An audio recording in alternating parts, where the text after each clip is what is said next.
Quick counter versus long ball counter in eFootball 2024.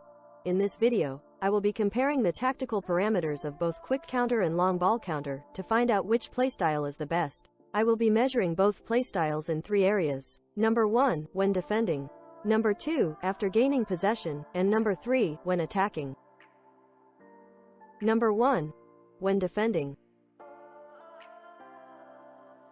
When it comes to defending, both quick counter and long ball counter have very different tactics. Frontline pressure is when players will immediately try to win the ball back when possession is lost, instead of regrouping. Frontline pressure has the advantage of placing the opponent under a sustained amount of pressure. However, it also has the disadvantage of creating more space in behind the defense for the opposition.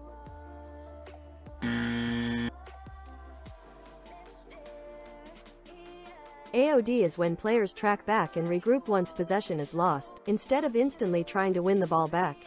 AOD has the advantage of providing more players behind the ball when possession is lost, to prevent through lofted passes. However, AOD gives the opposition more time on the ball for sideways passes and shots from range. Aggressive pressuring is when multiple players form a press against the opposition, with the aim to win back possession.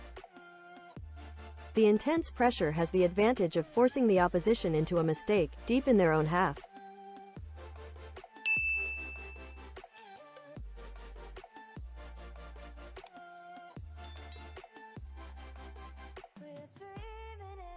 However, if possession is not won back quickly enough, then the opponent may pass through the press, as space opens up.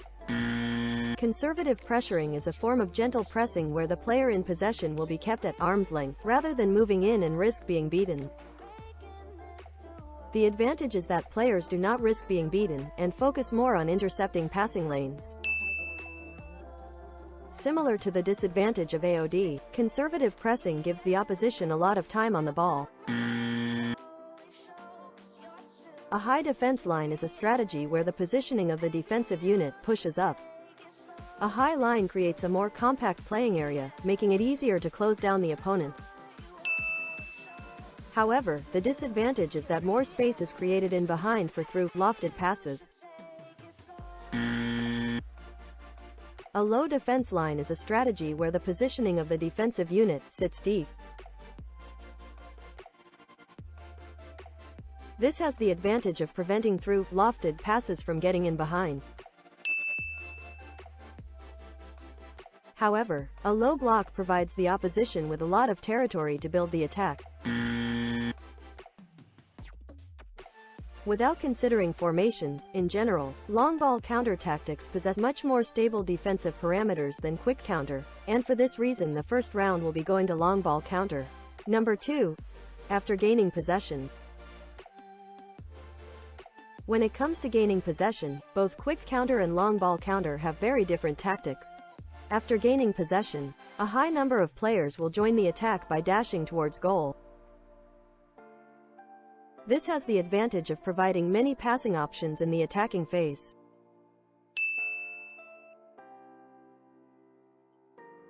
However, the disadvantage is that with so many players supporting the attacking phase, if the opposition gains possession, then you may be vulnerable to a counter-attack.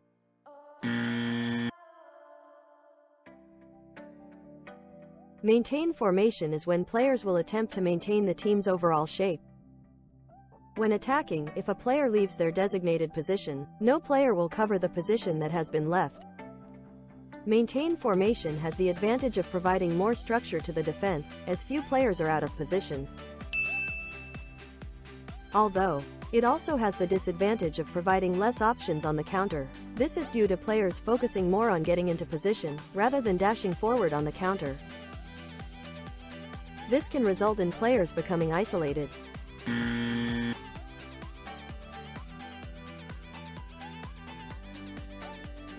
A medium support range means players are both not too close and not too far away from the ball carrier when attacking.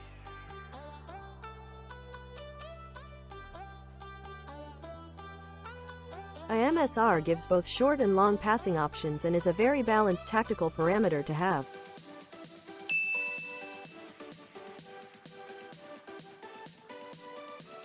A high support range means that other players will be further away from the ball carrier.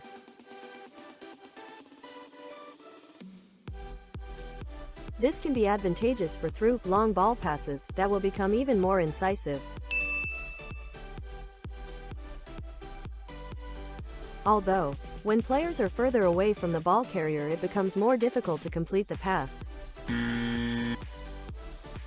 After gaining possession, a lack of flexible movement and numbers in transition can lead to slower attacks, and for this reason the second round will be going to quick counter. Number 3. When attacking. When it comes to attacking, both quick counter and long ball counter have very similar tactics. Long passes will be made in the build-up of the attack, while forward players seek runs in behind defense lines.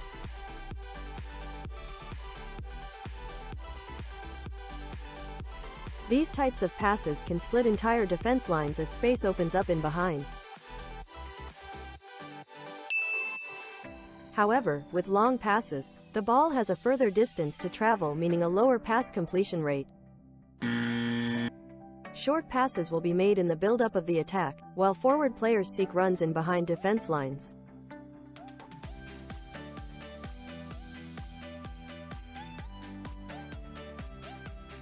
With shorter distances in passing, passes will have a higher completion rate as they are less likely to be intercepted. Depending on the formation, short pass systems can become very tight in the midfield. Both QC and LBC play with a counter-attacking style, meaning teams will sit back and soak up pressure hoping to hit teams on the break. Regardless of if you play with QC or LBC, counter-attack in general is very meta right now. When it comes to attacking, both quick counter and long ball counter are viable options. But due to the short pass build-up, the third and final round will be going to quick counter. This means that overall the best playstyle is quick counter. I especially recommend quick counter if you are very good at defending, and know how to switch players and track runs etc. If not, then long ball counter is the way to go. Either way, thank you for watching and I'll see you in the next one.